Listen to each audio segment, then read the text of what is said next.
So thank you for coming. Sitting here with Ryan Shackner, you. Yeah.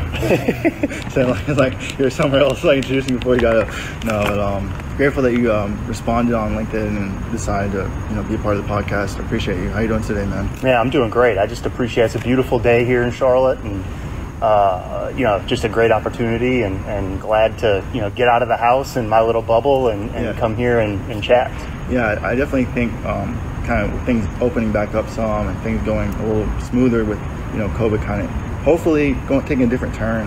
It's good to get out of the house, just definitely in general. Try and get back to normal, whatever that's going to be now. Exactly. But so we had the questions that we had sort of planned out, but maybe one of the best insights I think I got from visiting your profile, seeing the website, seeing what you're involved in, and we talked about it earlier a little bit, just having a conversation about the sort of family of sports. I think it may be a good place to start as far as not even getting to the influence part yet, but what kind of was your background in that thing, the family connection of sports, not necessarily like your family line, but the connection of sports and how it influences things. Yeah, so I grew up playing sports. I was a soccer and baseball guy, and very early on I decided to focus on baseball, and I thought that was going to be my future, right? Like, I wasn't the most gifted student academically. C's to me were like A's, right? Like I just I always had the notes on the report cards of like talks too much in class or needs help focusing, that type of stuff. And so very early on, when I was 13, I was approached by a professional baseball scout, and he planted the seed in my head that, hey, maybe this could be a career of mine. And so what I really appreciated about that was it gave me something to focus on, whereas academically I wasn't the strongest and there wasn't a lot of hope there, right? So having the sports to focus time and energy on, and then just the bonds that you create that really last a lifetime with people that you played against and played with on the same team. So fast forward, I played in college, never made it to the major leagues because I blew up my shoulder and career-ending shoulder injury. And but it was those connections really that kind of through that time, which can be really traumatic really for anyone. That rallied around me and helped get me through. And it's really some of the best friends I have, even to this day, have come from that. So Baseball. That's interesting you say that. When I was really young, I think I was like 14, which is wild. You were 13 when you had the experience of baseball. I wasn't a baseball player, but I was an actor and did stuff with the acting. And I auditioned for a movie that was like a baseball movie, like a faith-based film. And that was my introduction really to what you're talking about, how the connectivity of sports and how it kind of created that environment. But it was actually a baseball movie, and I won't go too much on a tangent because it's not my episode, but it was it really was a good experience because the people that were involved with the coaches and some of the extras that were really baseball players and stuff, they had that family mentality, and that really influenced. I see how some of them I connect with is still from the movie and stuff, and I see how that influenced their life, having that teamwork isn't the right word, but kind of like a connected. But yeah, teamwork, but it's kind of like understanding the value of, connection beyond sports kind of sometimes starts with that. Yeah, I think it's, the beautiful thing about sports is you can come from complete different backgrounds. Right? You could be the top 1% or you could be at the bottom. Yeah. Right? And you come together as one, as a team, and you're operating towards one specific goal, right? And it takes regardless of sport, it takes a team, even the individual sports, you have coaches and trainers and all that around, and you're working together to try and accomplish a goal. Right. And you go through excitement and triumph, and you go through pain and workouts and losses and all that type of stuff. But you're doing it together, right? And so it really, in going through all that, it really creates that family atmosphere. And across the board, whether I talk to high school, athletes that never went and played in college, or college athletes that never went and played pro, or pro athletes that were super successful. The thing they miss most about the sport is that locker room mentality, right? Like it's the family, it's the brotherhood or the sisterhood, right? And that the sports creates. They miss being around that, and that's the biggest thing that they miss. And you know, they wouldn't have had that had it not been for athletics. So you're involved not only in this kind of the making people more aware about financial literacy and sports and things like that, but also with your other company that you do, which is financial management and things like that, correct? Yeah. I want to talk about the attitude of winning and how kind of segue from that connectivity aspect, sort of, that seems to be what makes winning worth it sometimes. And do you think that's true in your life, and how does that play out as far as you've seen in other people's lives as well? Yeah, I mean, I think especially with athletics, right? You have that desire to win, but you also recognize that it takes a lot of losses in order to accomplish that win. And it's, you know, Steph Curry just interviewed Michael Jordan at the Ryder Cup. Right. And Michael said, he's the GOAT. I mean, I think you could, regardless of gender, I mean, even Kobe called him the GOAT, right? Yeah. So, but he said it's the losing that gets you to the winning. Wow. Right? Like, in order to win, you need to lose, right? And so I think, you know, I've done a lot of the losing, but it's the desire to win and the desire to keep bouncing back and fighting back and how to handle the losses that allows you to appreciate the wins that much more. Wow. Speaking of Kobe Bryant that you brought up, I think he kind of highlighted that a lot with his life, and, you know, sort of how he operated. Jay-Z did an interview, and he was talking about how the night that Kobe's, I think it was like 60 points, something like that, or some amazing amount of points. So the night he did that, before that, he was practicing. Yeah. It wasn't like he took a break and stopped the loss process. He was still in the mentality of, I have to continue, I have to learn. Yeah. I think that's important for all of us, whether we're in sports or not. Oh, absolutely. I mean, and he loved his craft, right? Yeah. I mean, he didn't just take that mentality in basketball.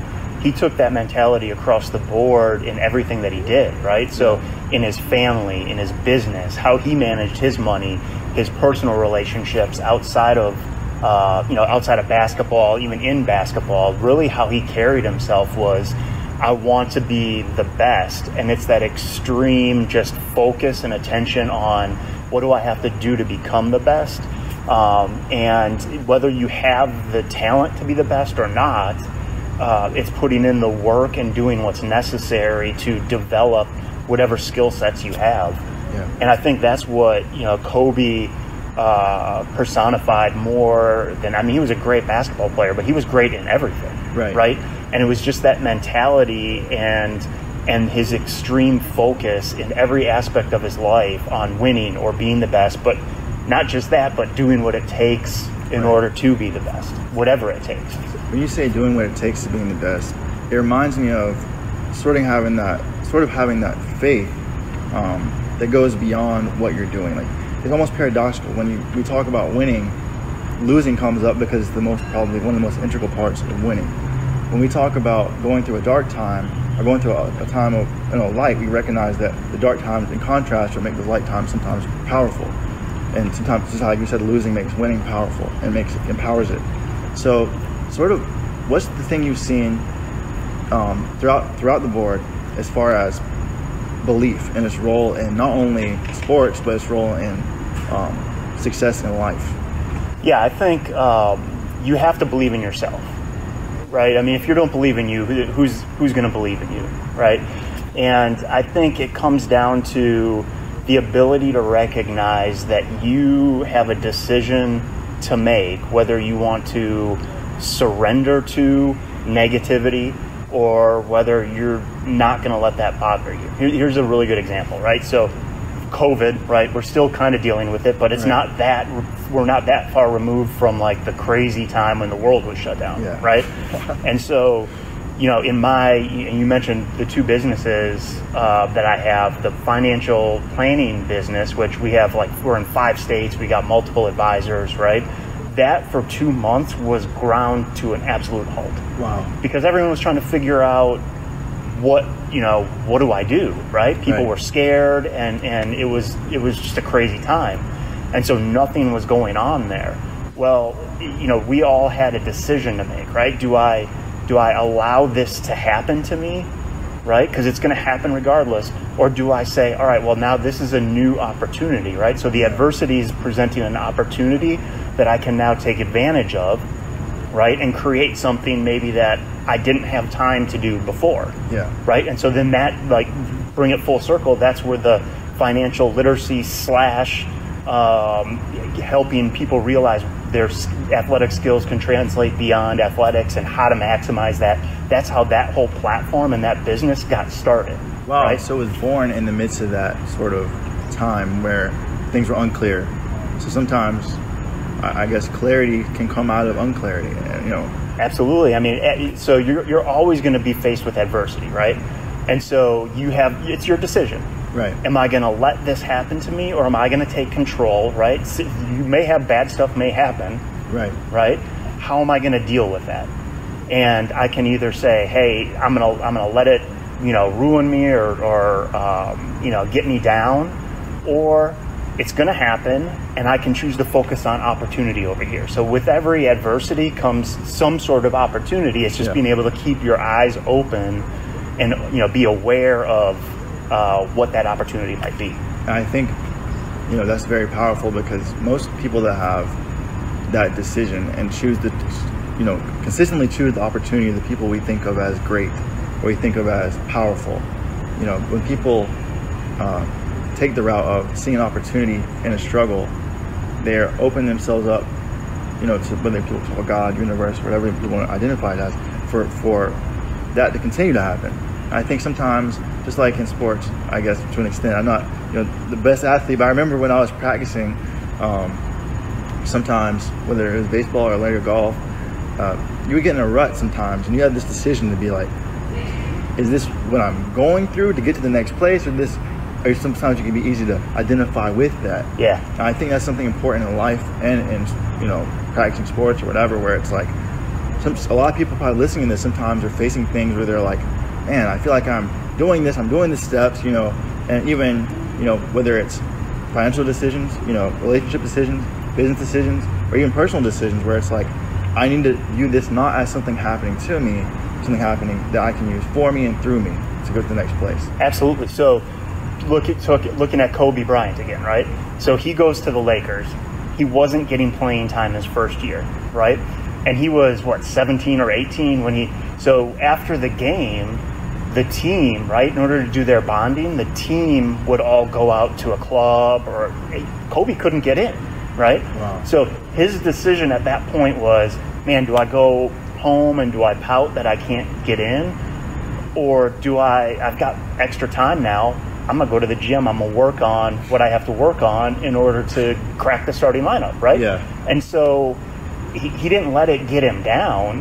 Yeah. He said, all right, it is what it is. Now I'm going to go, and this is giving me an opportunity now to, excel, right? Yeah.